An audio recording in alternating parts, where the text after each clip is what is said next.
Hola, buenas tardes y bienvenidos al Museo Liber. Hoy está con nosotros Alejandro Morte para impartir la conferencia España y los orígenes de los Estados Unidos dentro del ciclo de conferencias Una historia americana, que acompaña a la exposición que tenemos en la sala contigua del mismo título, Una historia americana, sobre la historia de los Estados Unidos de 1770 a 1880, desde básicamente la Guerra de Independencia hasta el final de las guerras Sioux. Como de costumbre, quisiera agradecer a la empresa Libertas 7 S.A., de la que somos la entidad cultural, y a Bankinter, que patrocinan nuestras actividades culturales.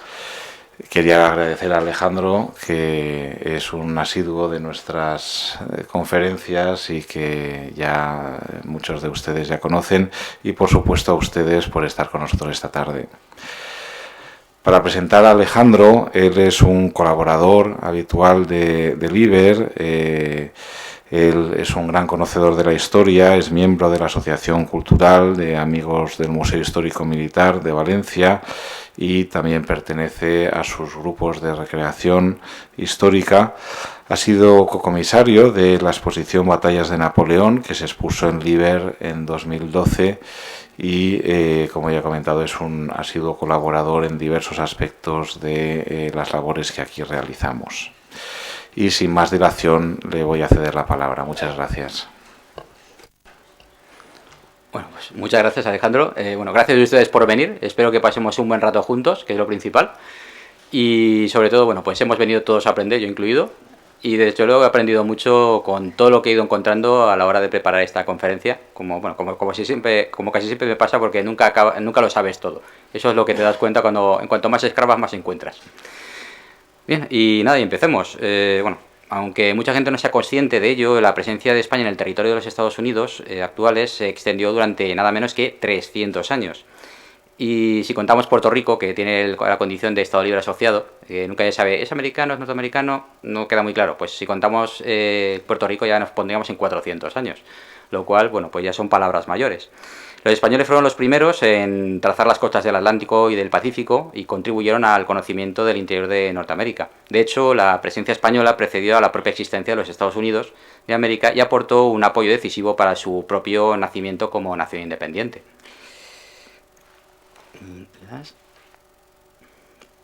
Hay muchas, quizás demasiadas. Pero bueno. Bien, la época de los descubrimientos del siglo XVI está protagonizada por dos naciones: Portugal, que explora África y Brasil, y España, que explorará América y el Océano Pacífico. El 12 de octubre de 1492, Cristóbal Colón llega a América, y apenas 2 años después, por el Tratado de Tordesillas, en 1494, por la mediación del Papa Alejandro VI, se produce el primer reparto del mundo, tal y como suena, entre las dos potencias del momento, los reyes católicos de España y el rey Juan II de Portugal. Viéndonos ahora, quién lo diría, ¿no? Pero bueno, es lo que hay. Por favor.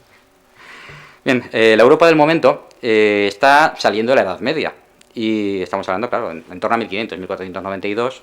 Y los reyes católicos no estaban dispuestos a permitir la feudalización de América. Es una cosa importante, que es, digamos, lo que va a capitalizar buena parte de las iniciativas en esta primera época. Ya en las capitulaciones de Santa Fe, firmadas el 17 de abril de 1492 por Cristóbal Colón, se especifica que los territorios descubiertos y sometidos serían propiedad de la corona y estarían sujetos a sus leyes igual que los territorios peninsulares. No serían colonias con derechos restringidos, como lo fue la norma entre las demás potencias coloniales que vendrían en esa época y después. En 1503 se crearía la Real Casa de la Contratación en Sevilla para controlar todo el tráfico marítimo y humano con destino a América. También es el punto donde se reunía toda la información geográfica que se iban reuniendo con respecto a los nuevos territorios. Luego llegarían las leyes de Burgos de 1512 y las leyes nuevas de 1542 para regular el sistema de encomiendas y corregir sus abusos, que también lo sabía. De vez en cuando alguien salía rana. ¿Qué vamos a hacer? Para el descubrimiento como tal, pacificación y poblamiento, se siguió el sistema de adelantados para que toda la expansión española en ultramar se hiciera bajo estricto control de la corona. O sea, si tú querías ocupar un territorio, entrar, lo que fuera, tenías que pedir permiso al rey. Él te ponía las condiciones, pactabas unas condiciones concretas, donde incluía también hasta dónde podías llegar, con qué gente tenías que participar y también el reparto de beneficios, lógicamente, que eso también contaba. Para hacernos una idea, estaba el quinto real, que hoy sería un 20%. El jefe de la expedición no podía llevarse más de un 20%, que a fin de cuentas era la parte del rey. Hoy el IVA es un 21%, no sé hasta qué punto hemos avanzado, pero bueno, en eso estamos. Bien, después de esta forma de mantener ese control sobre lo que se llamó conquistadores con el tiempo, después llegaban los oidores o inspectores de la corona, así que si se desmandaban, había alguien que se lo recordaba, luego llegaban los jueces, los gobernadores y los virreyes para mantener la autoridad real y sus leyes sobre estas lejanas tierras. Incluso el rey Fernando el Católico publica la Real Orden de 14 de enero de 1514, autorizando expresamente los matrimonios mixtos entre españoles e indígenas, poniendo como una auténtica fecha oficial al inicio del mestizaje, una de las características de la expansión española, prácticamente por donde estuvo. A nivel cultural se funda también el primer centro de estudios en América, en Santo Domingo, en 1538. La primera imprenta se instala en Ciudad de México en 1539. Las primeras universidades en Lima y México se fundaron ambas en 1551. Mientras, en comparación, la primera imprenta de la América anglosajona se instaló en 1638 en Nueva Inglaterra, aproximadamente un siglo después de la primera española. E incluso en la época de la independencia norteamericana, ya al final del periodo que vamos a tocar, en la América británica había 9 colegios importantes en las 13 colonias y en Canadá, pero ninguna universidad, hasta 1790. De hecho, actualmente grandes universidades como Yale, otras más, intentan remontar sus orígenes a la época de escuela, pero en aquella época no eran universidad. Bien, pero estamos hablando de exploradores y fundadores. Como pueden ver en el mapa hay muchas rayitas, y eso es solamente una pequeña parte de la gente que estuvo dando vueltas por allí. Y como pueden ver, pues abarca pues buena parte de Estados Unidos, desde luego de la parte sur, completa. Estamos hablando de exploradores y fundadores. En el actual territorio de los Estados Unidos, en 1513, Juan Ponce de León descubre Florida. Entre 1538 y 1543, Hernando de Soto recorre Florida. Vamos, como pueden ver, hay muchas líneas. También incluso pasaban cosas un tanto curiosas a lo largo del tiempo, porque, en 1524, no sé si ven una flechita que está por donde lo que es la costa este de los Estados Unidos, arriba del todo, una rayita azul. Bueno, pues esa es la ruta que coge Esteban Gómez, que lleva una expedición para encontrar el supuesto paso del noroeste. Claro, si América estaba en medio, ¿cómo llegabas a Asia? Entonces buscaban un camino que rodeara América. Claro, hoy sabemos que como que eso no había. Pero bueno, tenías que ir al Círculo Polar Ártico y un poquito más arriba. Pero vamos, el caso es que lo estuvo buscando todos los países, sin excepción. Y España, evidentemente, estaba en el mismo club. Bien, el caso es que desciende desde Nueva Escocia, en el norte recorre toda la costa este de Estados Unidos hasta más al sur de lo que hoy sería San Agustín en Florida, y antes de volver a España descubrió que no había ningún paso marítimo, por lo menos a la altura del río San Lorenzo, y ahí apuntó en el mapa, que era el único que había porque lo estaba haciendo él, puso acá nada, sin saber que ese nombre, porque todo el mundo copiaba el mismo mapa, acabaría convirtiéndose en Canadá. Esas cosas pasan. La historia es así y a veces es muy divertida. Por favor. Bien, vamos a empezar con esas rayitas. Esta es la estatua de Juan Ponce de León en San Agustín, pero también tiene otra en Puerto Rico, porque estuvo metido en los dos sitios. Hay gente que además repetía. En 1508, Juan Ponce de León coloniza la isla de Puerto Rico, fundando el pueblecito de Caparra, que es el origen del actual San José, que es San Juan, que es la capital de Puerto Rico. Ese mismo Juan Ponce de León encabeza la expedición que en 1513 descubre la Florida en el actual territorio de los Estados Unidos. Se le asocia con la búsqueda de la fuente de la eterna juventud, incluso con un supuesto remedio para su impotencia, pero parece que eso son aportaciones posteriores de distintos cronistas que le echaron mucha imaginación. En las crónicas originales no sale nada de eso. Pero bueno, quién sabe las razones que tenía personales, igual trascendió con el tiempo. Bueno, el caso es que Ponce de León fue el primer europeo que puso en pie en el actual territorio continental de los Estados Unidos. Bien, esta otra estatua de Ponce de León, como puede ver, se parecen mucho, para mí que son iguales, lo que pasa es que ya no he encontrado más información. Está en San Juan de Puerto Rico y es de una escultora asturiana que se llama Cristina Carreño Menéndez, o sea que también se valora a nuestra gente por ahí para estas cosas. En 1524 se crea el Consejo de Indias, que también marcó una época, porque sería de cargo de todos los asuntos de la América española directamente durante siglos, un organismo centralizado. Bien, ¿y quién estaba allí? Pues lógicamente América no estaba vacía. La mayoría de los grupos nativos que habitaban la Norteamérica precolombina no conocían la escritura, la rueda ni los metales. Tampoco conocían la moneda, el caballo, la vaca o la oveja. La gran mayoría de los grupos nativos norteamericanos eran clanes y tribus nómadas de cazadores-recolectores, nómadas de circuito o pequeñas comunidades sedentarias agrícolas en distintos grados de evolución. En el sudeste está Florida, que era pantanosa y selvática, a nivel de climas, por ejemplo. En el noroeste era una zona boscosa. Luego estamos hablando de este hacia el oeste. Ahí después estaba la barrera de los Montes Apalaches. Y en el centro está la llanura central, que eran llanuras de hierba, donde habitaban tribus nómadas. Claro, sin caballos los nómadas no se movían tanto, iban a pie. Después estamos acostumbrados a películas de indios con muchos caballos y tal. Pues de eso, en esa época, pues como que no había ninguno. Bien, más allá estaba el sudeste árido y seco, con grupos también sedentarios agricultores, como los indios pueblo, y también nómadas, que claro, el problema entre nómadas y sedentarios era que normalmente entraban en conflicto con bastante facilidad. Luego estaba la barrera de las montañas rocosas, ya más cerca del otro extremo de Estados Unidos, y finalmente la costa del Pacífico, con otro clima también diferente. Por favor. En 1527, Pánfilo de Narváez, 1478-1528, en esta época, encabezó una expedición de 600 hombres para explorar y conquistar Florida, con Álvar Núñez, cabeza de vaca, como su lugarteniente y tesorero. Pero la expedición fue acosada por indios hostiles, los de Florida parece ser que eran, algo impresionante, y finalmente destruida por una tormenta en la que murió el pobre Narváez, o sea, lo que le faltaba al pobre hombre. Bien, ahora.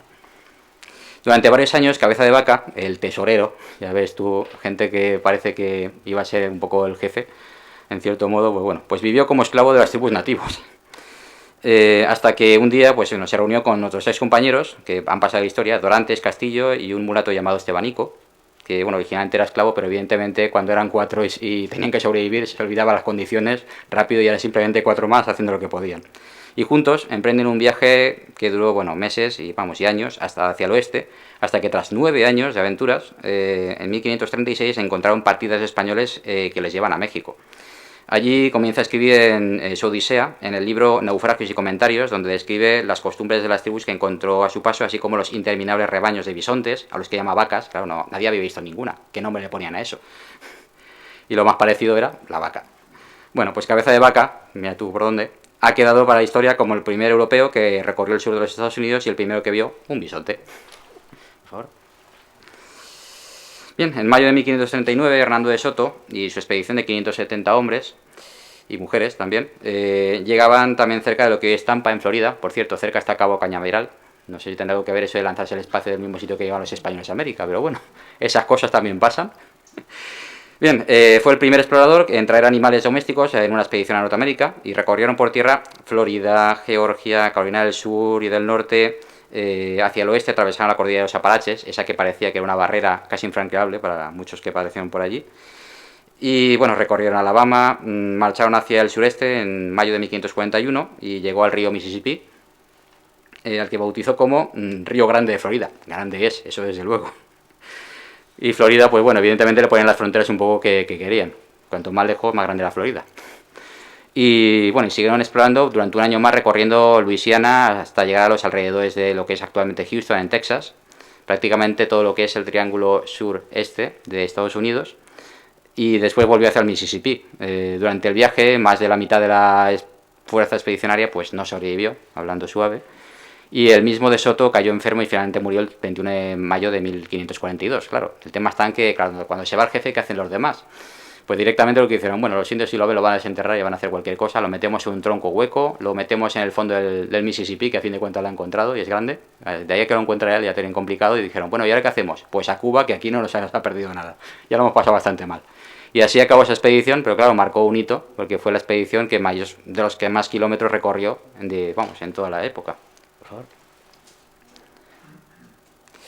Bien, mientras se desarrollaba a su vez la expedición de Soto, mientras estaban haciendo la expedición de Soto de 1540, Francisco Vázquez de Coronado se dispuso a encontrar las míticas 7 ciudades de oro de Cíbola.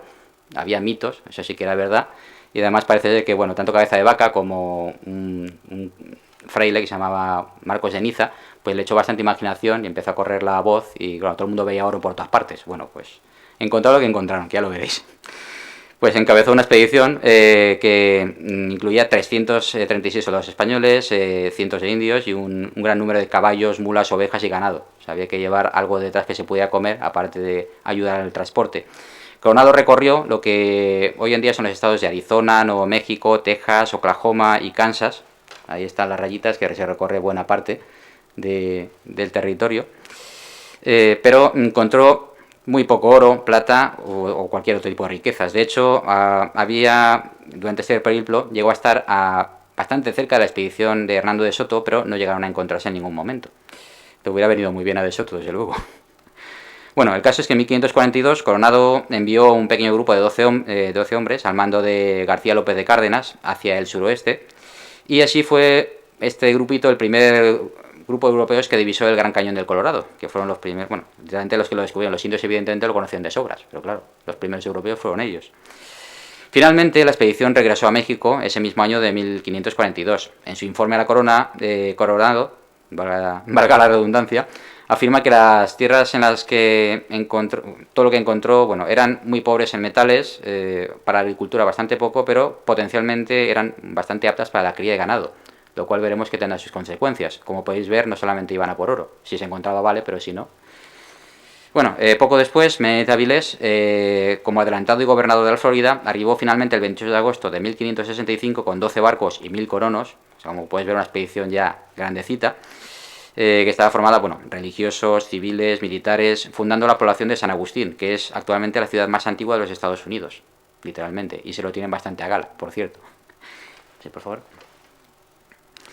Pero más allá está el Océano Pacífico, que cruza Miguel López de Legazpi en 1564 y funda Manila en 1565 en las Islas Filipinas con el descubrimiento de la hoy llamada corriente de Kuroshio por Andrés de Urdaneta en 1565, que me permitía el viaje de retorno a América. Entonces vemos la flota de indios atravesar el Atlántico, de lo que sería la ruta del Galeón de Manila, que era esta que descubrieron aquí, cruzaba el Pacífico, y tenemos las principales rutas de comunicación durante siglos para recorrer 2/3 de la superficie terrestre, que se puede decir bien. Los portugueses también tienen las suyas, que allí también están incluidas, pero bueno, realmente el concepto de mundialización o globalización realmente nace en esta época.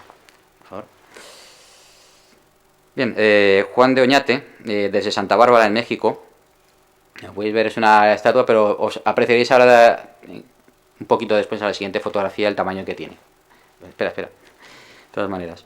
Bueno, Juan de Oñate, desde Santa Bárbara en México, marcha hacia el norte por Chihuahua, El Paso y remonta el Río Grande hasta la zona de Santa Fe, abriendo el camino real de tierra adentro, que recorre Ciudad de México, Guanajuato, Zacatecas, Durango, Santa Bárbara, Chihuahua, El Paso y Santa Fe. Algunos nombres ya nos empiezan a sonar de las películas de vaqueros, ¿verdad?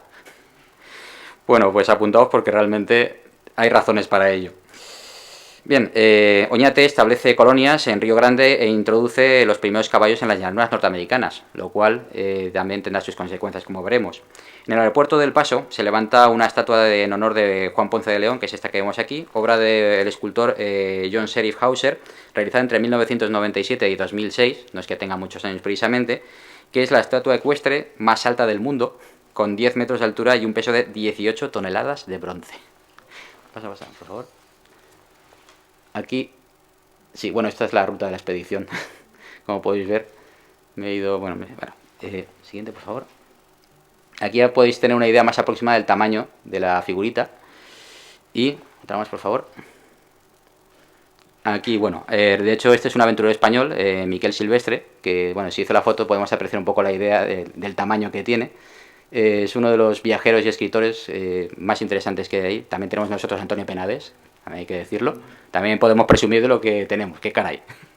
Pero bueno, es otro también de las personas que vale la pena leer lo que escribe. Sí. Bien, en esta época se hacen más descubrimientos. En 1603 el español Gabriel de Castilla descubre la Antártida, sí, fuimos nosotros. Pero en América empiezan a aparecer otras potencias coloniales que vieron que, bueno, había sitio para todos. Y bueno, ese mismo año, 1603, el explorador francés Champlain llega a Canadá. Mi francés es igual de malo que siempre, no sé si se pronunciará así. Champlain. ¿Ves? Algún día aprenderé. Bueno, bien, llega a Canadá. En 1607 los colonos ingleses establecen su primer asentamiento permanente en Jamestown, en Virginia. En 1608 los franceses fundan Quebec, en Canadá. Los españoles también actúan, evidentemente, y en 1610 se funda la ciudad de Santa Fe, en el centro de los actuales Estados Unidos, por Pedro de Peralta, que fue el tercer gobernador de Nuevo México. En 1630 llegan desde Inglaterra los puritanos de Mayflower, ya veis a qué altura de la película llegaron, no fueron los primeros tampoco, fundando su asentamiento en Massachusetts. Durante un tiempo nadie hace grandes procesos ni avances, pero entre 1669 y 1670 desde Quebec y los Grandes Lagos, el francés, bueno, no me atrevo a decirlo en francés, Lasalle, el nombre completo es, bueno, René Robert Chevalier, algo así, señor de la Salle, o así, que bueno, que lo voy a hacer algún día aprenderé, os lo vuelvo a repetir. Bueno, el caso es que desde Quebec y los Grandes Lagos descendió el río Mississippi hasta su desembocadura y reclamó para Francia todo el territorio del Mississippi, al que llamó Luisiana en honor de Luis XIV, un hombre también pues modesto y ya se llamaba el Rey Sol directamente. Bueno, el caso es que levantó la alarma prácticamente en todas partes, porque claro, era una presencia bastante, digamos, escandalosa. Para controlar la expansión francesa en el Bajo Mississippi, para orden del rey Carlos II de España, el que siempre ponen como el hechizado, medio tonto y tal, no lo era tanto teniendo en cuenta todo lo que hizo, y esta fue solamente una de las cosas, reformas monetarias, un montón de cosas. La leyenda. Bueno, el caso es que por orden de Carlos II se funda la ciudad de Pensacola, en Florida, por el gobernador Andrés de Arriola. Podemos ver cosas que luego nos vamos a seguir encontrando. Ah, bueno, no, déjala aquí mejor. Bien, el caso es que en 1680 los sedentarios indios pueblo, que no siempre las cosas salen a pedir de boca, bueno, que eran los tradicionales aliados de los españoles frente a los nómadas comanches, navajos y apaches en la zona de Nuevo México, se rebelan forzando la evacuación del territorio de Nuevo México. Estamos hablando de una cosa que fue bastante durita. Entonces, el caso es que cuando se vieron solos, se encontraron que empezaron a ser víctimas de sus antiguos enemigos. Claro, se habían acostumbrado a que no pasaba nada, porque ya no se atrevían a atacar, pero claro, cuando los vieron solos. El caso es que intentaron comprar la paz de los otros vendiéndoles caballos, que ya habían aprendido a manejar de los españoles.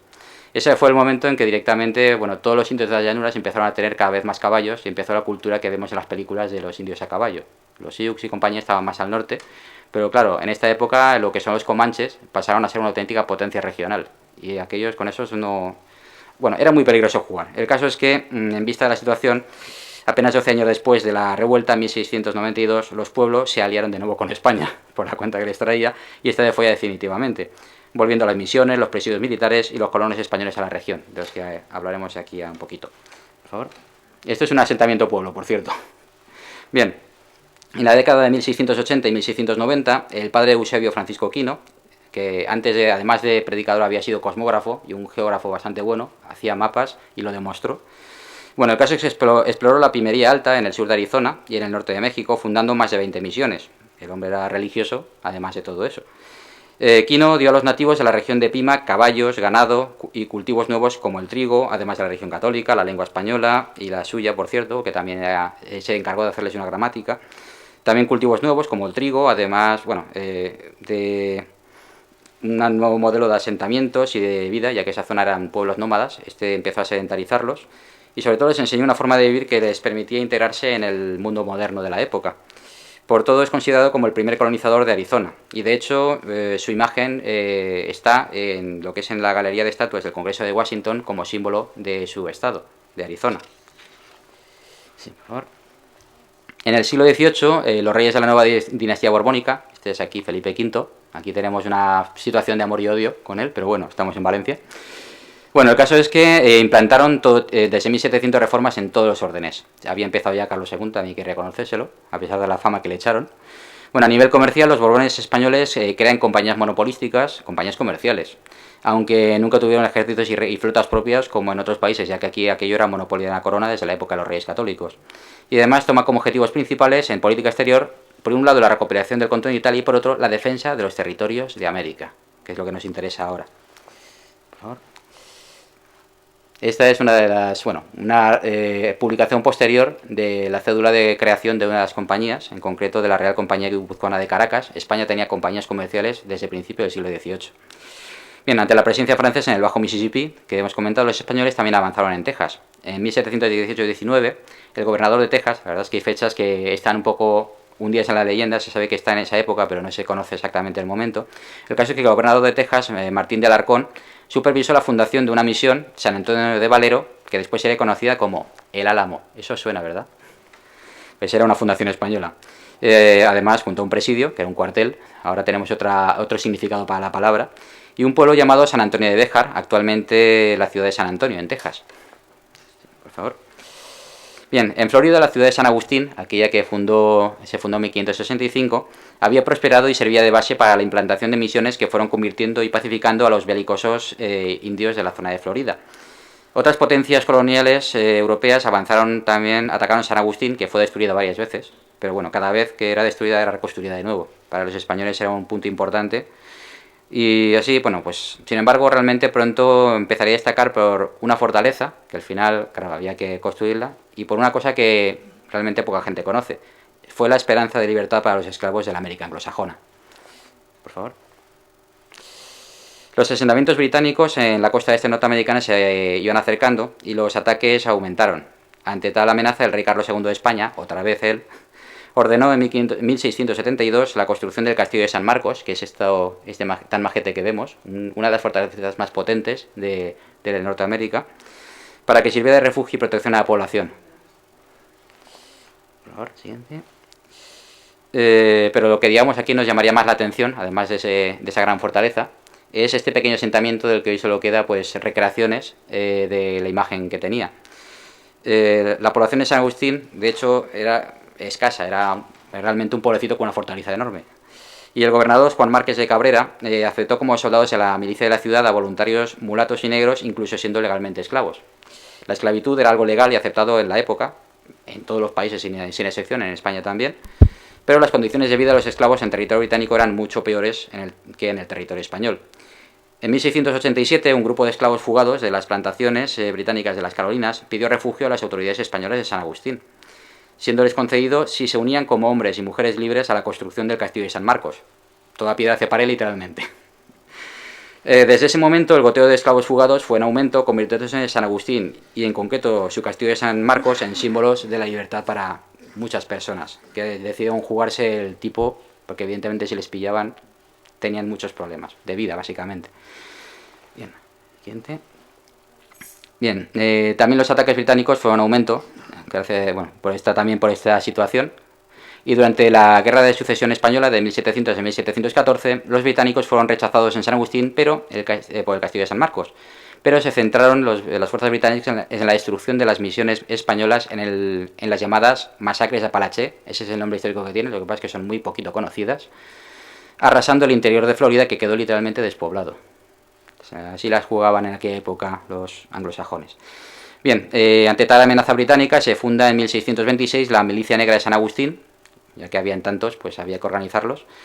Y bueno, ya habían también en Veracruz, en Puerto Rico y en La Habana. En España nunca hubo problemas para que hubieran tropas negras, aunque en Estados Unidos después hicieron un mito en la Guerra de Secesión norteamericana con el primer regimiento negro. España los tenía desde hacía muchísimo tiempo y funcionaba muy bien. Además, en España se valoraba mucho el tema de los libertos, la posibilidad de que un esclavo pudiera comprar su libertad o ganársela directamente sirviendo a la comunidad. Y este era un ejemplo. En 1738, don Manuel de Montiano, gobernador de San Agustín, funda a 3 kilómetros al norte de la ciudad el fuerte de Gracia Real de Santa Teresa de Mosé, o Fuerte Negro, más conocido como Fuerte Mosé, que era la imagen que hemos visto antes. Bueno, casi mejor, puedes ponerlo otra vez.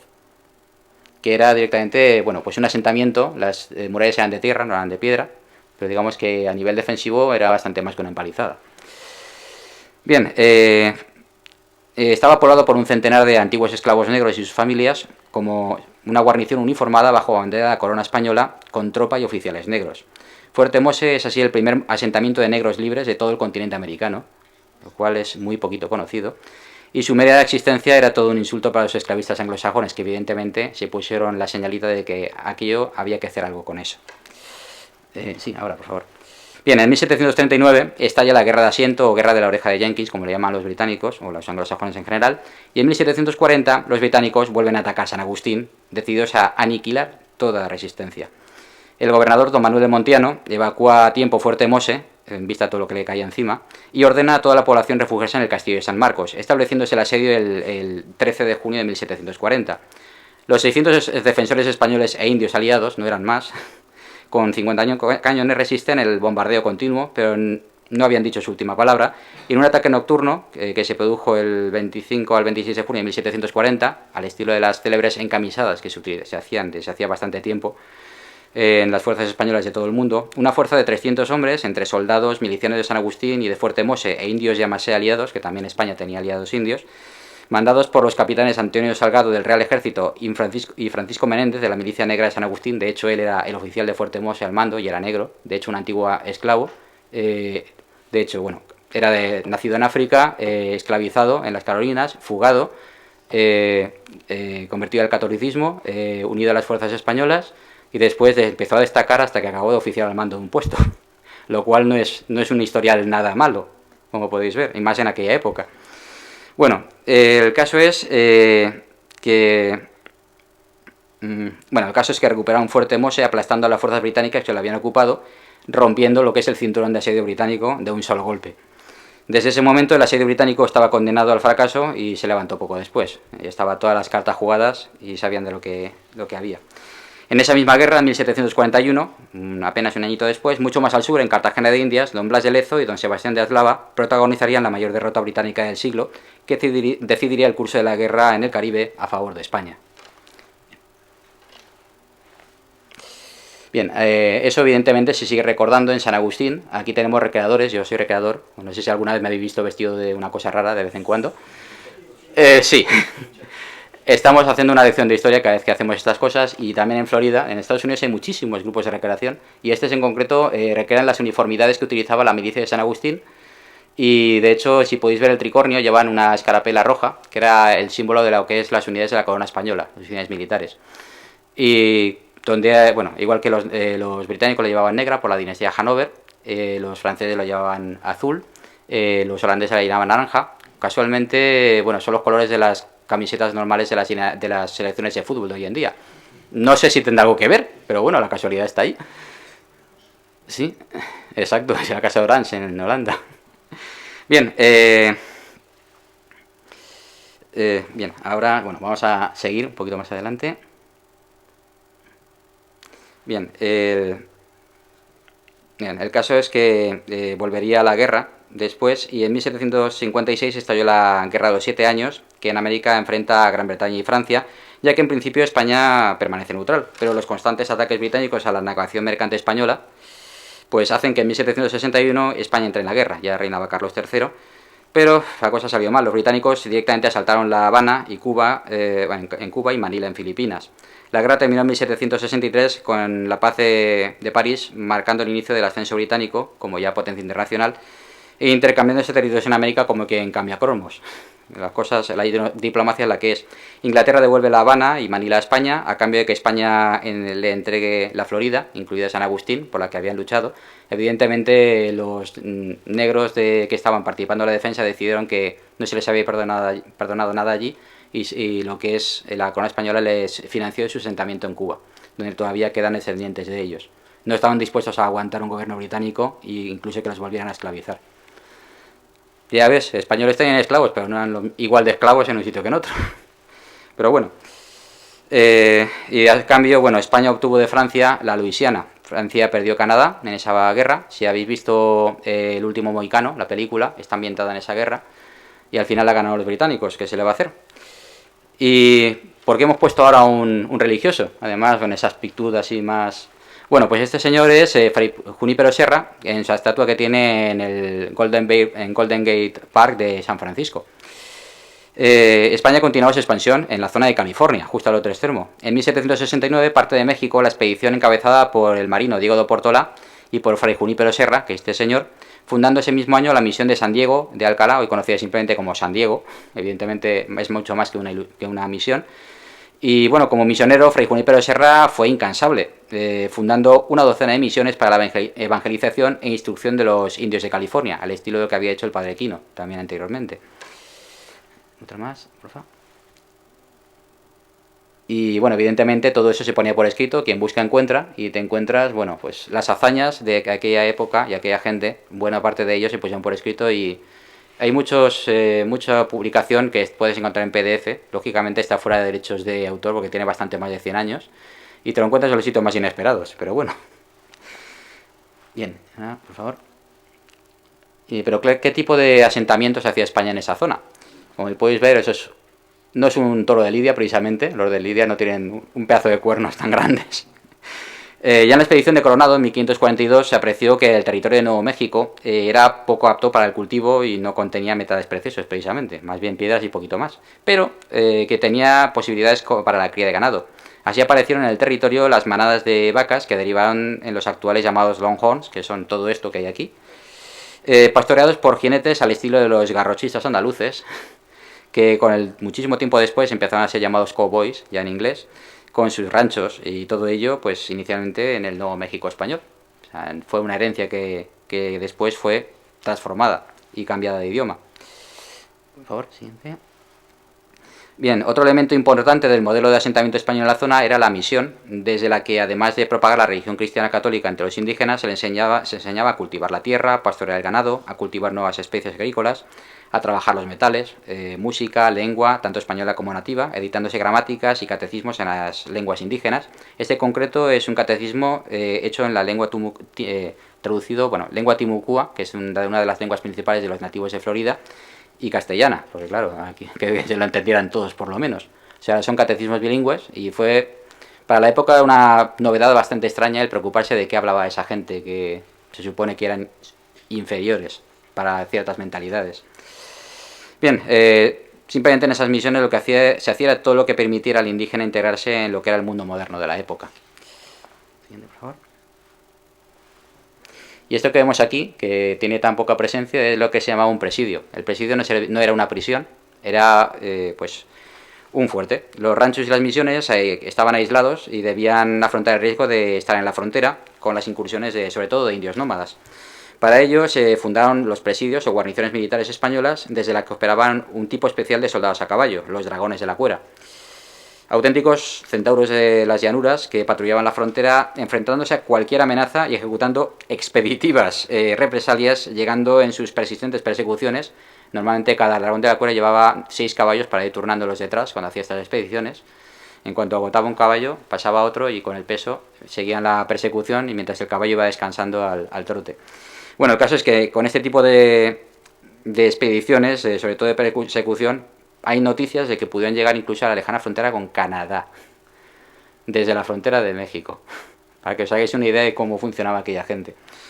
Evidentemente estos fuertes, estos presidios, estaban hechos para gente, bueno, no iban a enfrentarse a indios con artillería, así que no necesitaban ni artillería ni defensa especialmente potente, estaban hechos de adobe y estos fueron los que mantuvieron a raya durante siglos a los pueblos que después serían famosos, como los apaches, los comanches, los navajos, incluso a sioux y otras tribus que aparecían por ahí de vez en cuando. Nunca fueron muchos, un poco más de unos 1500 soldados en su mejor época, a finales del siglo XVIII, para abarcar toda la frontera desde Florida hasta California. Ya veis lo que daban de sí esta gente. Y en guarniciones de 50 soldados que vivían con sus familias en los presidios, que eran en estas casitas prácticamente. Una zona eran para los caballos, la otra para las personas, y la torre de vigía.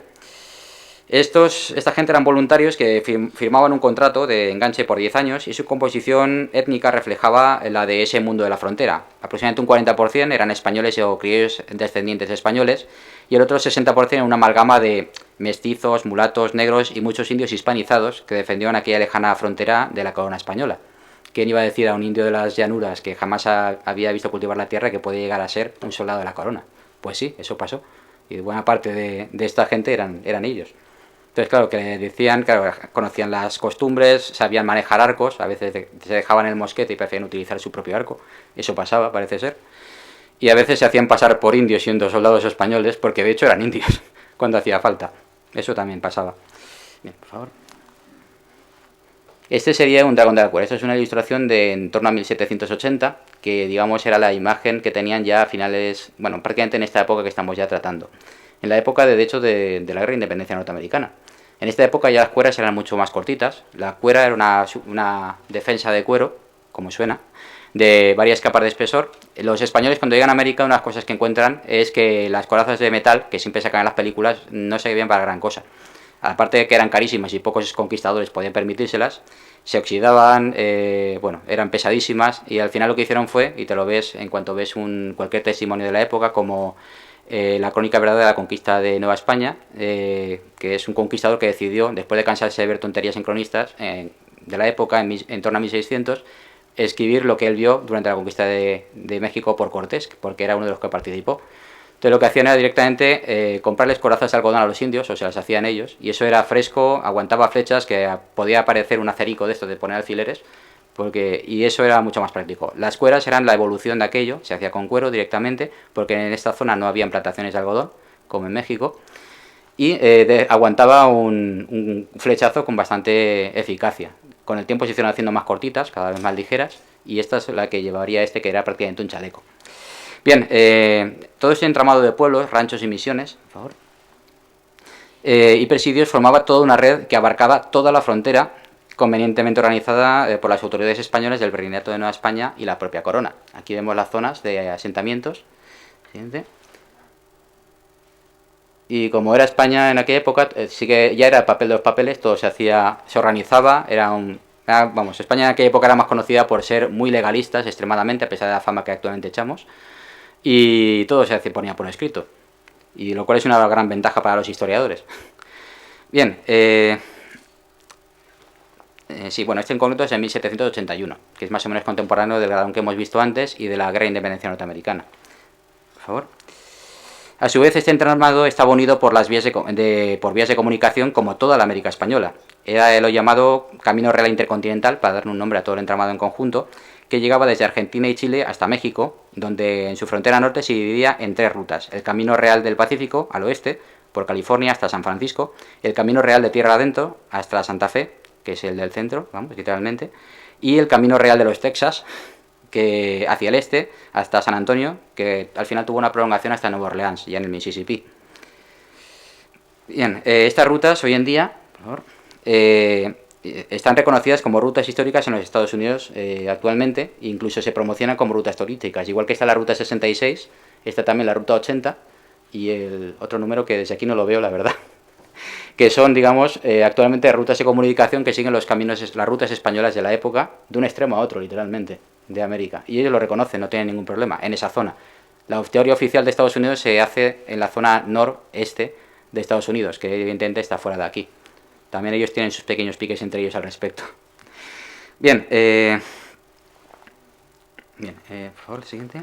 Volviendo a la política, las deudas contraídas por Gran Bretaña para afrontar la Guerra de los 7 años llegaron a un aumento de la presión fiscal sobre sus colonias. El descontento empezó a extenderse y en 1775 la situación estalló cuando una fuerza británica salió de Boston para capturar un alijo de armas.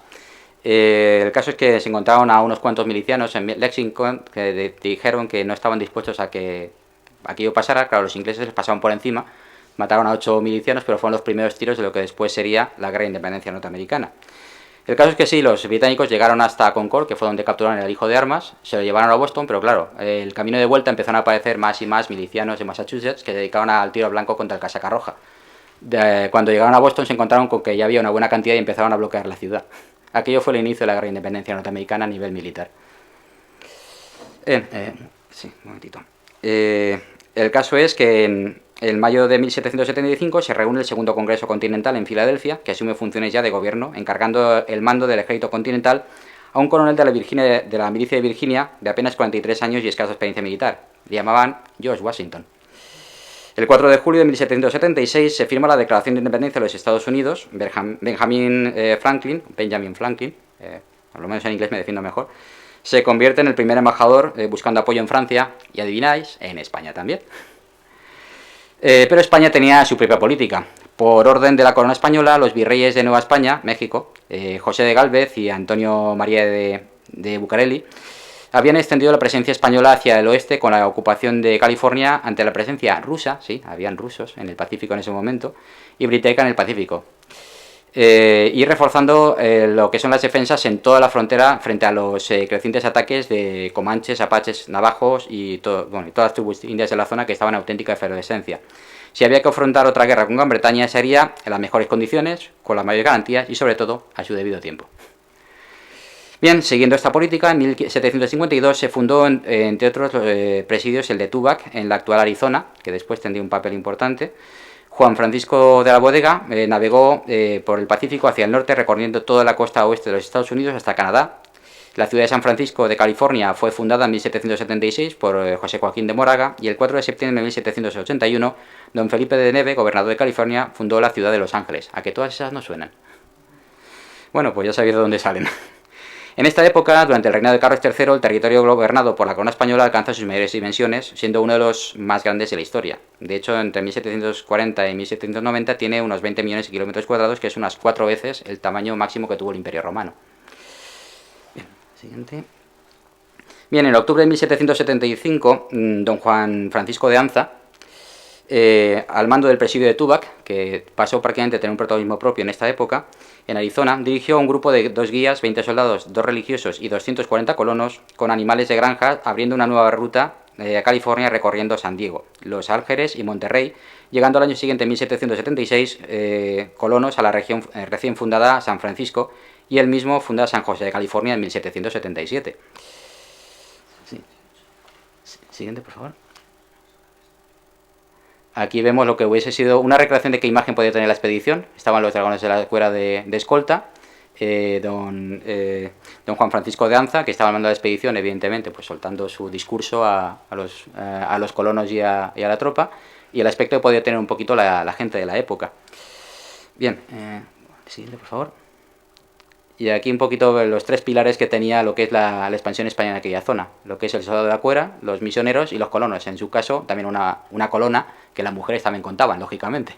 Así tenéis un poco una idea de qué aspecto podía tener una mujer con el vestuario de aquella época también. Bien, siguiente, por favor. Dado el éxito de la labor que tuvo en estas campañas, el virrey Bucareli le dio un caramelito que tenía aquel.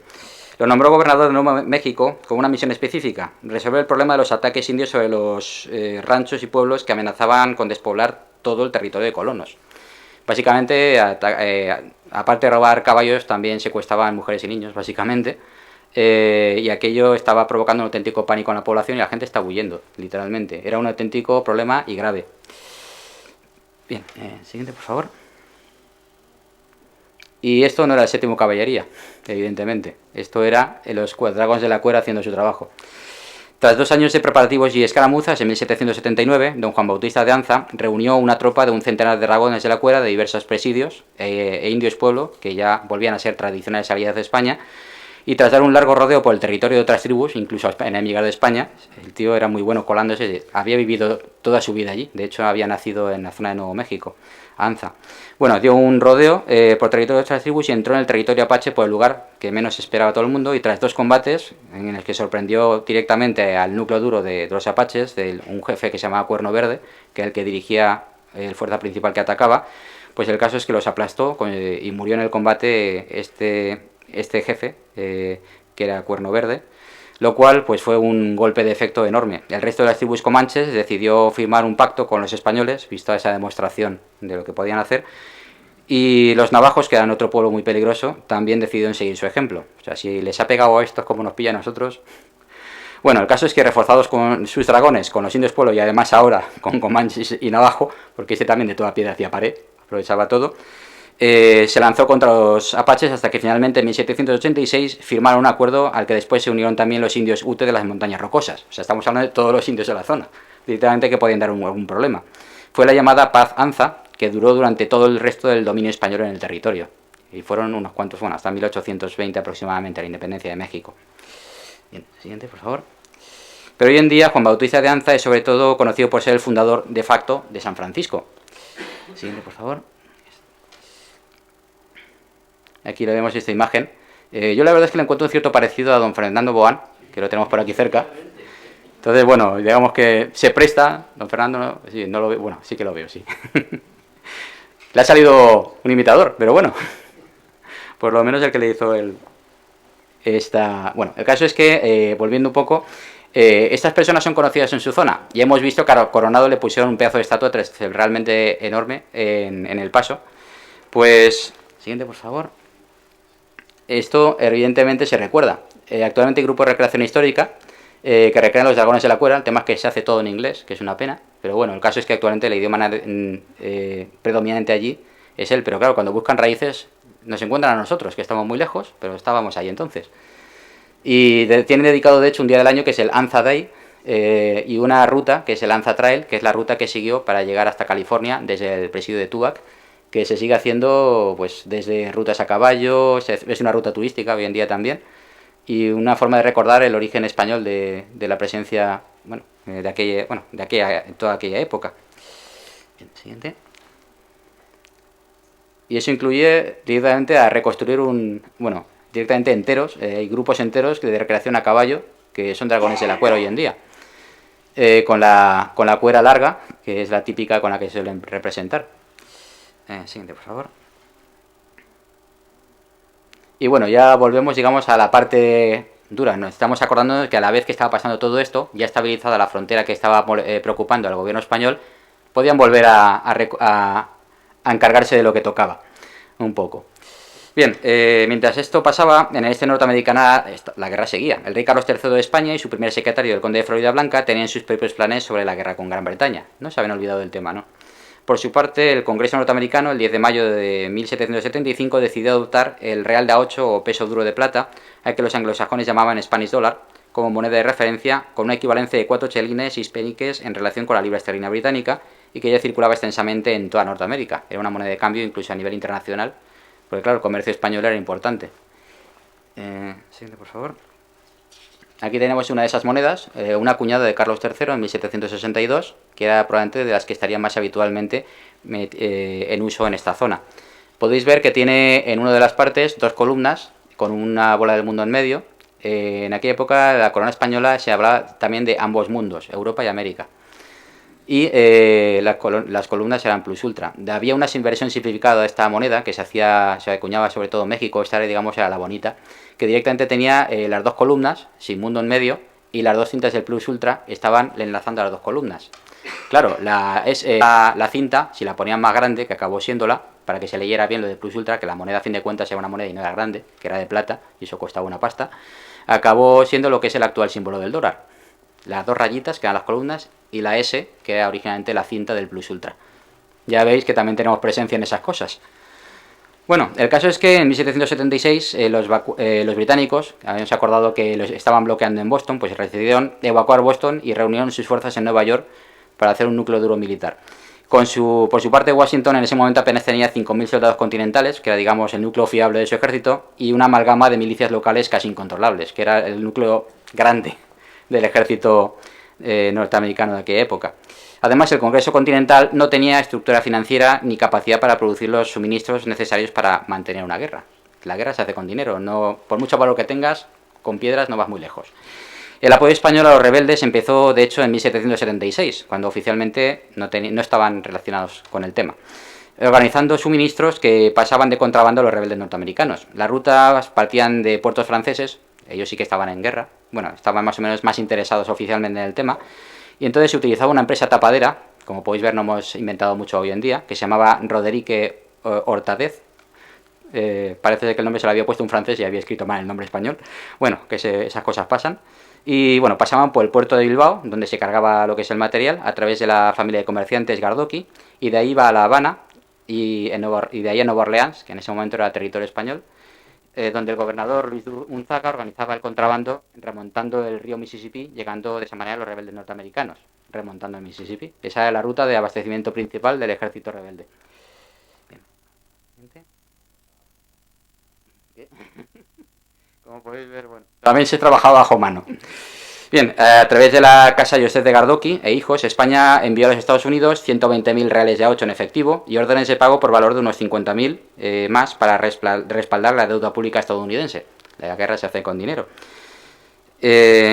Y bueno, y además a través de la casa de Gardoqui, solo teniendo en cuenta lo que pasó y cargó en Bilbao, se enviaron 215 cañones de bronce, 30.000 mosquetes, 30.000 bayonetas, 51.314 balas de mosquete, que son pequeñitas, quien haya contado ya tiene delito. Bueno, 300.000 libras de pólvora, 12.000 libras castellanas, que en aquella época la libra no era solamente británica, en cada país había una. También había libras francesas, cada una con su medida. Bueno, y en total, aparte, 12.868 granadas, 30.000 uniformes, 4.000 tiendas de campaña, por un monto total de unos 946.906 reales. La contabilidad se llevaba en la medida de lo posible correctamente.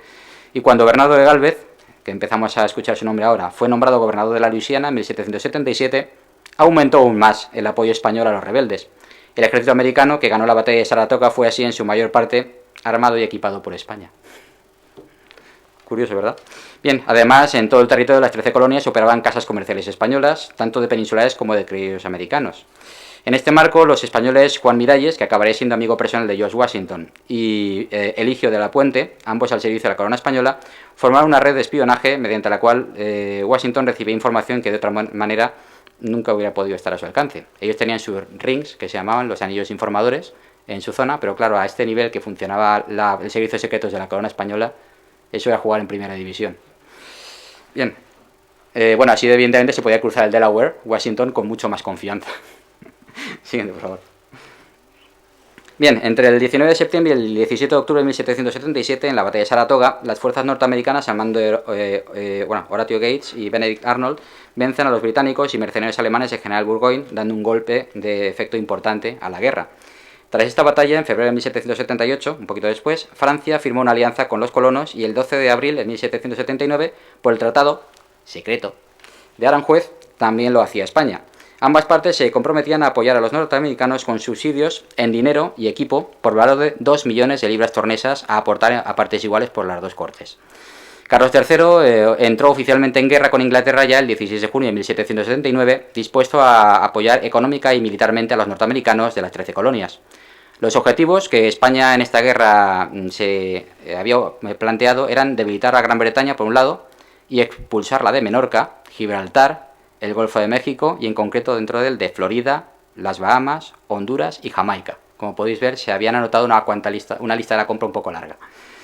Entre el 16 de junio de 1779 y el 7 de febrero de 1783, España mantuvo el gran sitio de Gibraltar, que resultaría bastante infructuoso, pero sirvió de cebo a muchas flotas británicas que tenían que abastecer a Gibraltar casi in extremis cada 2x3 y pasaban por el filtro de la flota española, que sí, salían las cosas como salían, pero los ingleses también perdían lo suyo.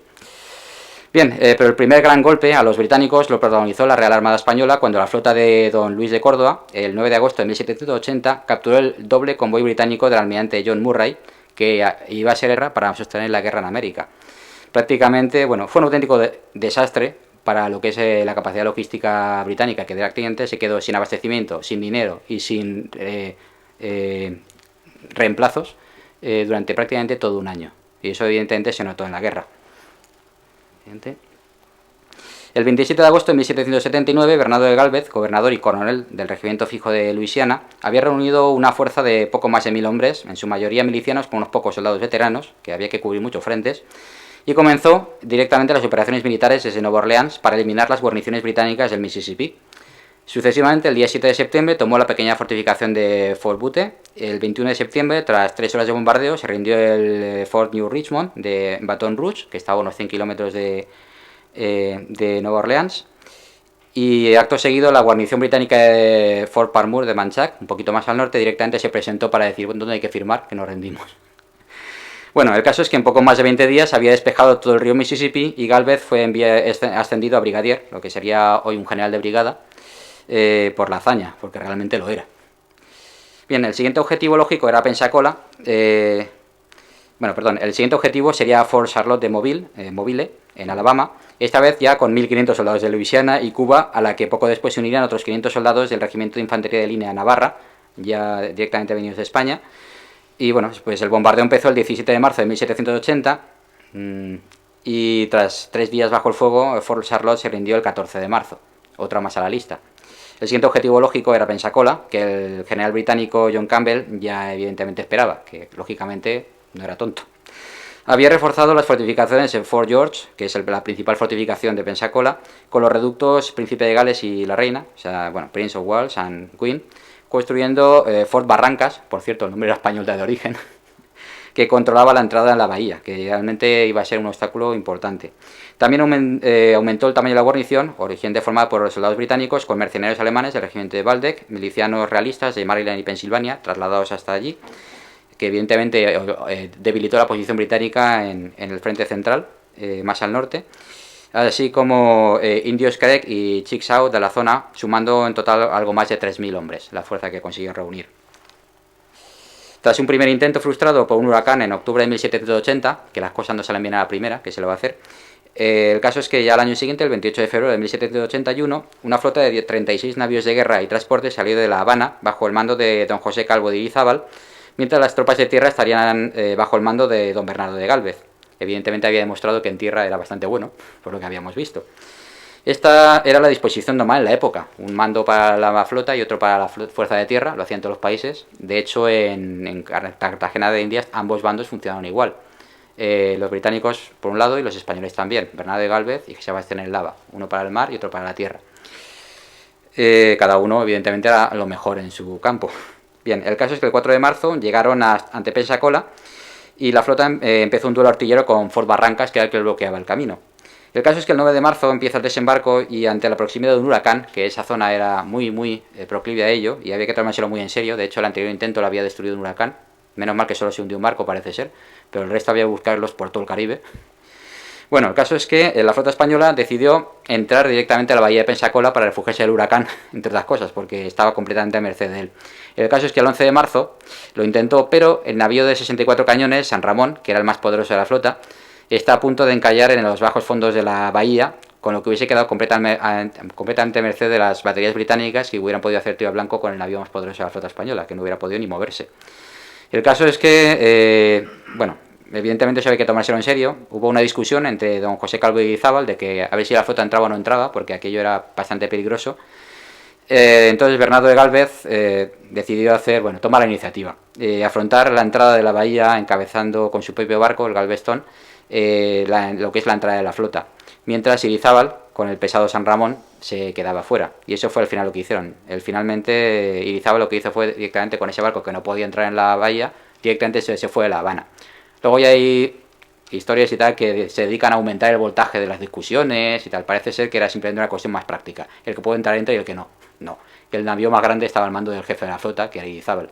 Y una vez en las operaciones en tierra el que mandaba era Bernardo de Gálvez, y entonces Idizábal sobraba. Era así de sencillo. Simplemente estaba todo ya organizado desde el principio. Luego ya, pues hay gente que le gusta poner odios por todas partes. ¿Qué le vamos a hacer? Bueno, sí, evidentemente estamos un poquito idos de tiempo de lejos.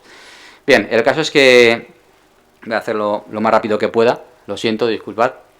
Bueno, el 24 de marzo llegaron refuerzos de Movila y así las fuerzas de Gálvez llegaron a los 7.485 soldados, un poquito más del doble de los que estaban asediados. Y el 6 de abril empezó el bombardeo hasta que el 7 de mayo un impacto directo en el polvorín del reducto de la Reina lo hizo volar directamente. Era un problema bastante común durante mucho tiempo, aprovechando la infantería española que estaba al quite para directamente tomar el fuerte al asalto. Y acto seguido, en el mismo fuerte recién capturado, colocaron artillería desde donde empezaron a bombardear Fort George, que era la fortificación principal. ¿Qué pasó entonces? Bueno, pues que las milicias realistas que habían venido desde tan lejos y los indios aliados decidieron tomar las de Villadiego y dejaron al general británico solo con 600 hombres para defender Fort George. Tenía más, pero también tenía que defender más sitios. El caso es que finalmente a las 3 de la mañana del 9 de mayo de 1781 el general John Campbell hizo la bandera blanca y rindió Pensacola a las fuerzas españolas de Bernardo de Gálvez. En muchos sitios pone el día anterior, no sé por qué, pero realmente era en plena noche, entonces se podía tomar cualquiera de los 2 días como referencia.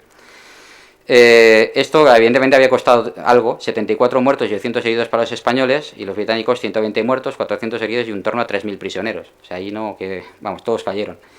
Por lo menos prisioneros. El 30 de mayo, Gálvez y sus soldados volvieron a La Habana, donde fueron recibidos como héroes. El rey Carlos III ascendió a Gálvez a teniente general, siendo nombrado gobernador de la Florida, así como conde de Gálvez, vizconde de Galveston. Le subió el salario, evidentemente, que eso también contaba.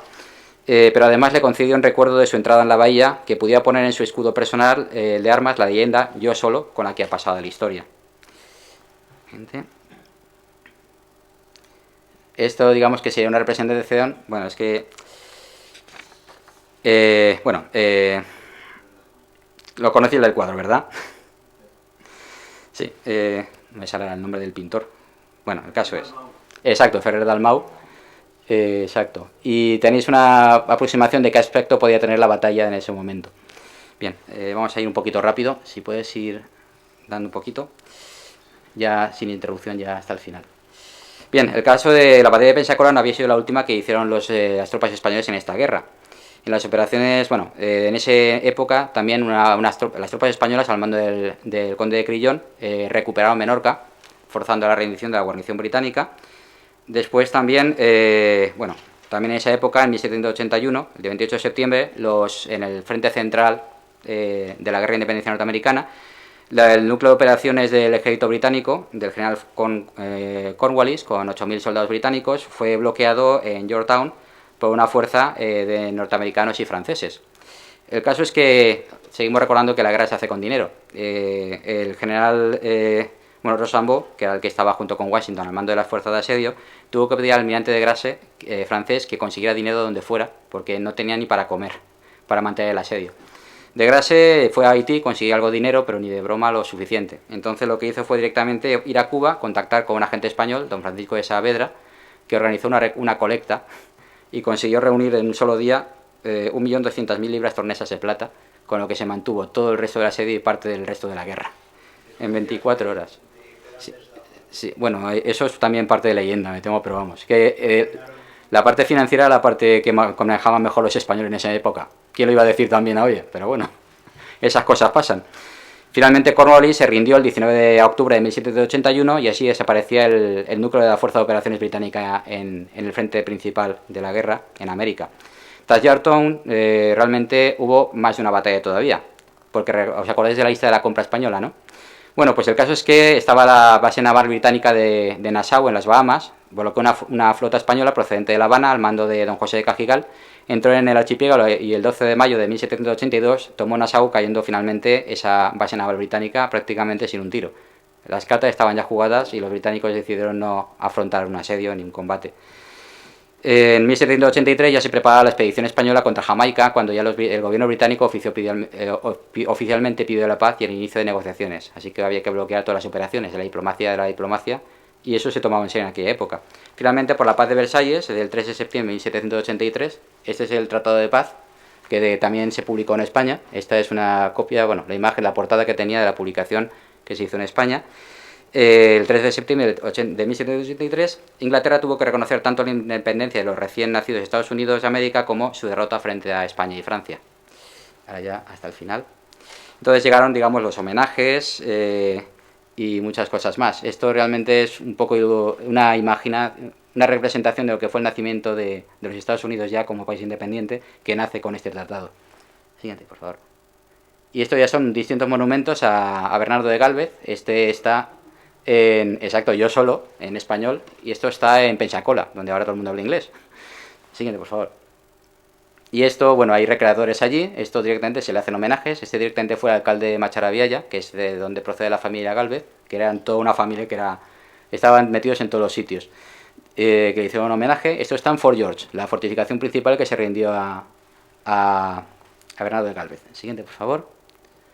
Esto también se hacen recreaciones ahí todos los años. Ahí veis qué bandera hay. La bandera actual española se empezó a utilizar a la Marina en 1785, un poquito después de esto, apenas 2 años. Bueno, un poquito más. Y solo se utilizó por la Marina hasta mediados del siglo XIX, pero esa era la bandera que utilizaban las tropas de tierra españolas. Siguiente. Esto, bueno, los uniformes podían hacerse mejor, pero me ha hecho gracia porque el regimiento Soria, el Sangriento, que es el mote que tiene, es el actual Soria 9, que sigue existiendo todavía y está de guarnición cerca de Valencia. No sé exactamente dónde, pero ahí está. Lógicamente no van vestidos así hoy en día, pero bueno. Y les gusta mucho a los ingleses, a los norteamericanos, vestirse de cosas y tal. Y bueno, ya veis que montan unas cabalgatas también históricas impresionantes. También está esto, que me encuentro clics vestidos de todo lo imaginable en todas partes. También con la escarapela roja de la corona española. Se supone que este también es Bernardo de Gálvez. Siguiente, por favor. Y esto ya son monumentos a Bernardo de Gálvez. Este está en Washington, entre la calle Virginia y la calle 22, me han dicho. Yo no he estado allí, la verdad. Estoy casi por ir a buscarlo. Otro más, por favor. Este otro está ¿cómo se llama? En la capital de la Luisiana. No me sale el nombre. Ojo. Nueva Orleans, justo. Ahí. Que allí lo consideran como uno de los mejores gobernadores que tuvieron nunca, en la época antes de la independencia norteamericana, como tal. Siguiente, por favor. Y esta ya es una imagen que me ha gustado, así como muy heroica, del monumento que tiene. Un poco más. Y este es el retrato oficial, porque en esa época, bueno, aparte que cuando se hizo la parada militar que, digamos, que memoraba oficialmente el fin de la guerra y la victoria norteamericana y su independencia, al lado de Washington había un español, que era este señor, Bernardo de Gálvez, y se prometió muy pomposamente por parte del Congreso norteamericano que un retrato suyo colgaría del edificio del Congreso norteamericano por los siglos de los siglos. Bueno, han tardado ¿cuánto tiempo en ponerlo? 2 siglos, y además por iniciativa popular. También la memoria flaquea de vez en cuando en todas partes. No somos únicos tampoco en eso. Así que finalmente pues se hizo este cuadro para colocarlo directamente. En concreto lo he hecho en 2014, un pintor que se llama Carlos Monserrate de Carreño, y ahora cuelga en el Capitolio de Washington. Por favor, siguiente. Y bueno, también en la época de los homenajes, hasta hace poco en la Casa de América ha habido una exposición dedicada a él. Y ya. Y nada, ya finalmente, para dar por terminada la conferencia, bueno, recordar que los grandes momentos que ha tenido la historia, donde hemos todos participado de alguna manera, y tanto españoles como norteamericanos, hemos, digamos, estado presentes directamente desde el comienzo de nuestra aventura en el mundo. Y muchas gracias por estar aquí.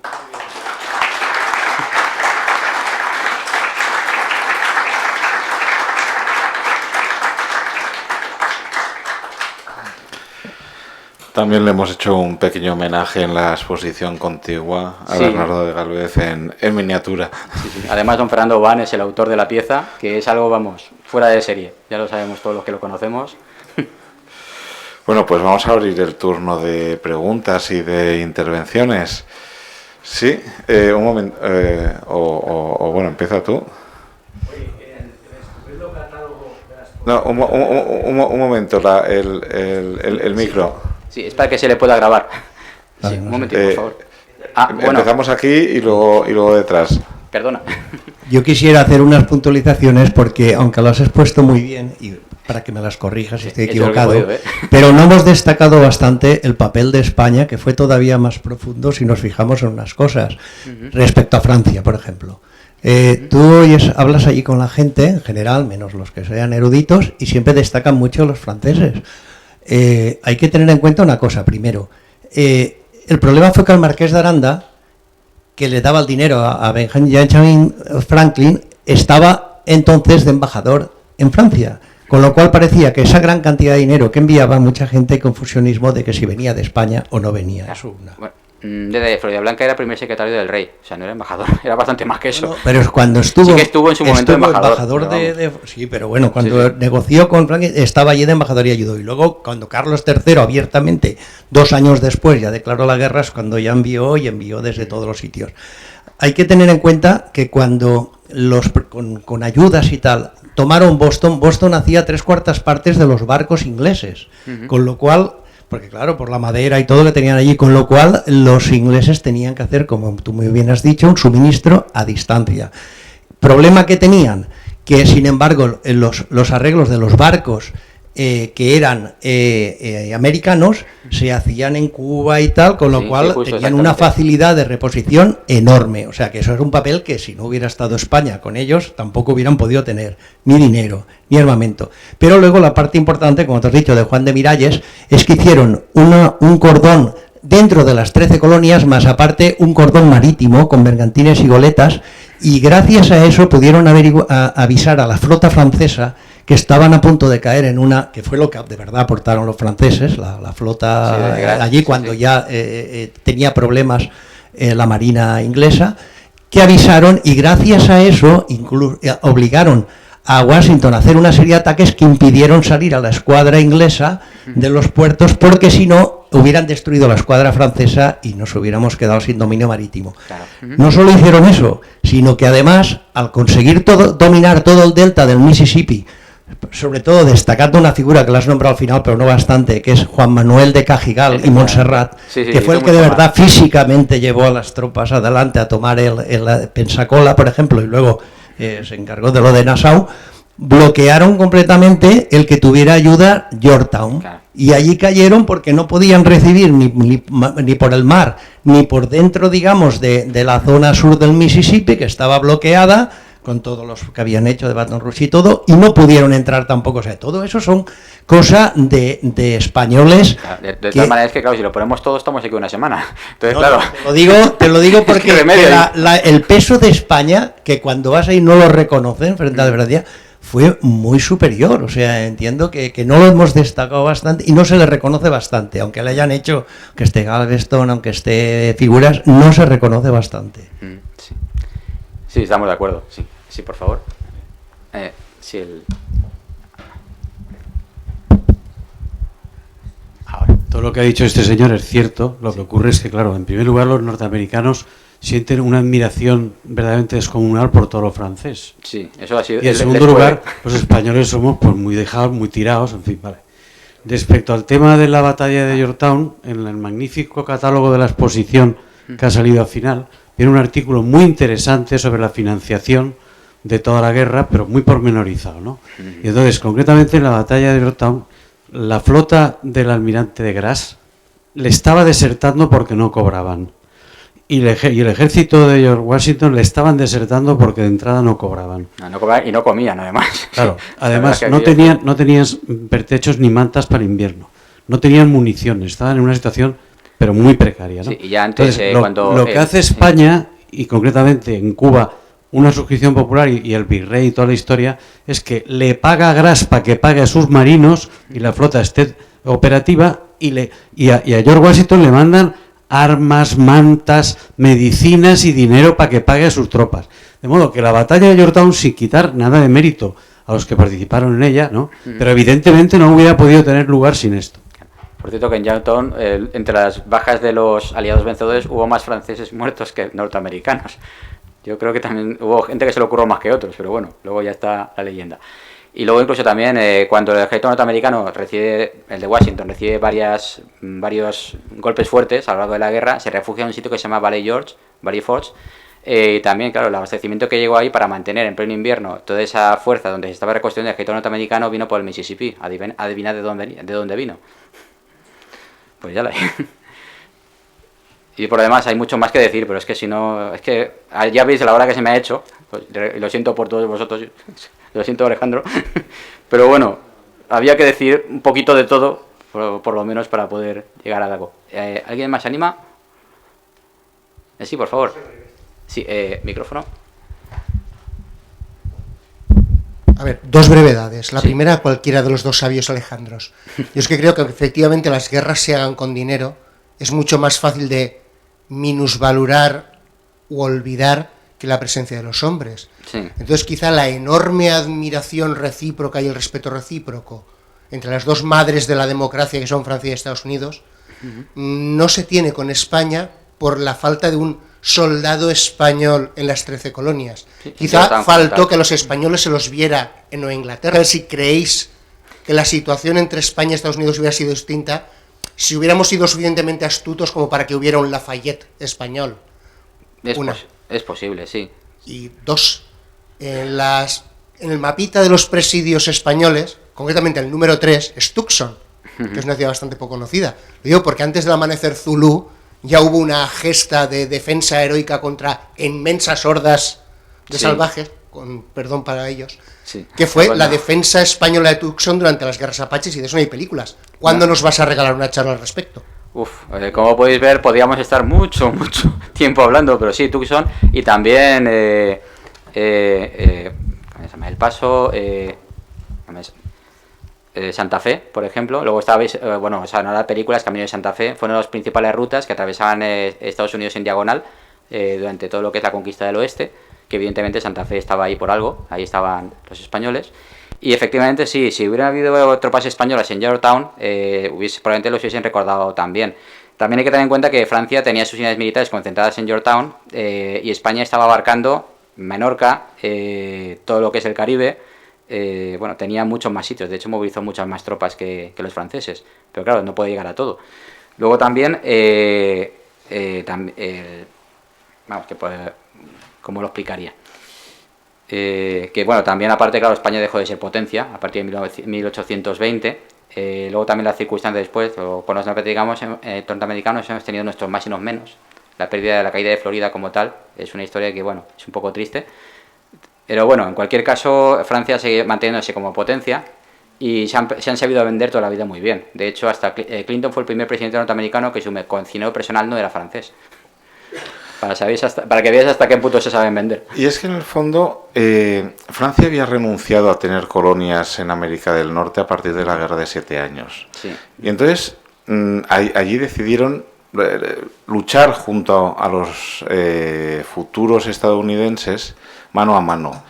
España no había renunciado a su parte de los Estados Unidos, con lo cual lucharon por separado. Gálvez, si bien estaban mandando armamento, dinero, pertrechos, etcétera, a las tropas de Estados Unidos, porque les venía bien, porque así mantenían ocupadas a tropas británicas, España tenía su lista de la compra, como bien has dicho, y lo que quería era mantener y ampliar su propio territorio en los Estados Unidos, en el Caribe, en Europa, recuperar parte, etcétera. Entonces no luchamos junto a los norteamericanos, los usamos como distracción, como tropas de distracción. Si hubiésemos luchado junto a ellos, pues habríamos tenido nuestro Lafayette. Gálvez habría sido nuestro Lafayette probablemente. Sí. España tenía que cuidar de las Sí, aquella que has estado hablando, tenía que cuidar del Caribe, tenía el tema de Claro, teníamos nuestros intereses es coloniales. que no podía ya hacer más, hay que tenerlo en cuenta. Y Francia tenía las manos libres porque era el único territorio donde le interesaba intervenir. Luego son dos casos completamente distintos. Claro, son dos casos distintos y bueno, cada uno tenía sus intereses. Nosotros teníamos los nuestros y recuperamos Menorca y recuperamos diversos puntos. Y bueno, era el interés de la corona española en ese momento. Sí. De todas formas, también había un sentimiento que se ve con lo de Juan Miralles. Juan Miralles fue íntimo amigo de Washington, estuvo con él, con Lafayette, en fiestas, reuniones y todo. No solo le dirigía el tema de espionaje, sino que era muy íntimo amigo hasta que murió, lo enterraron en Morristown y luego lo llevaron.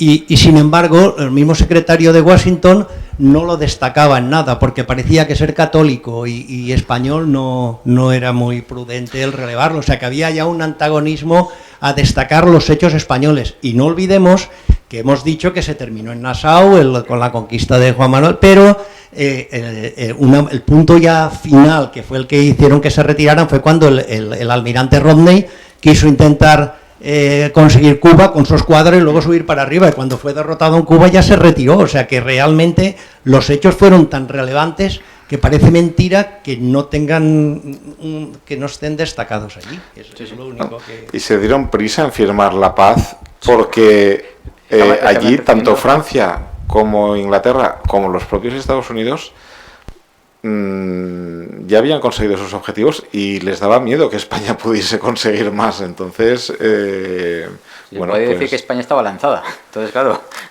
y la firmaron un poco de espaldas a España. Bueno, un poco bastante. Bien, pues si hay alguna otra intervención, pues entonces voy a anunciar los próximos eventos. El 6 de mayo, viernes a las 19:30, tenemos el concierto Stabat Mater de Pergolesi por el coro y la orquesta del Conservatorio Profesional de Música de Valencia en el patio de los Arcos, abajo. El 13, 14 y 15 de mayo tendremos la Pasarela de las Artes aquí en ambos patios. Que consta de desfiles de diseñadores de moda y una exposición y diversas charlas y conferencias aquí en el museo. Los 18, 21, día 18 y luego 21 y 22 de mayo será el Día de los Museos. De hecho, el 18 es el Día de los Museos y 21 y 22 tendremos puertas abiertas con talleres para niños. Con el sábado 21 habrá un concierto del grupo valenciano Innerlands y tendremos una recreación histórica y también entregaremos el premio de concurso de relato corto histórico. Recuerdo que la fecha para entregar los últimos originales es este sábado. Si alguno ha pensado participar, que se dé prisa. el 30 de abril es la fecha límite. Luego, el 25 de mayo a las 19:30 tenemos la conferencia La llegada del budismo a través de la Ruta de la Seda por José Luis Angulo, organizado por la librería Patagonia, Viajes Marco Polo, con la colaboración de UNESCO Valencia y de esta institución. Y aún pueden inscribirse en el curso de narrativa de Antonio Penades. Y el sábado 28 de mayo también tenemos una excursión de ida y vuelta el mismo día a Requena, que incluye una visita a la bodega Pago de Tarsis y comida. Les recuerdo que somos una fundación sin ánimo de lucro, que pueden hacerse amigos por una módica suma y que además Hacienda les devuelve la mitad, y que hay una urna a la salida que cualquier ayuda pues nos ayuda a hacer actividades como estas. Muchas gracias y buenas noches.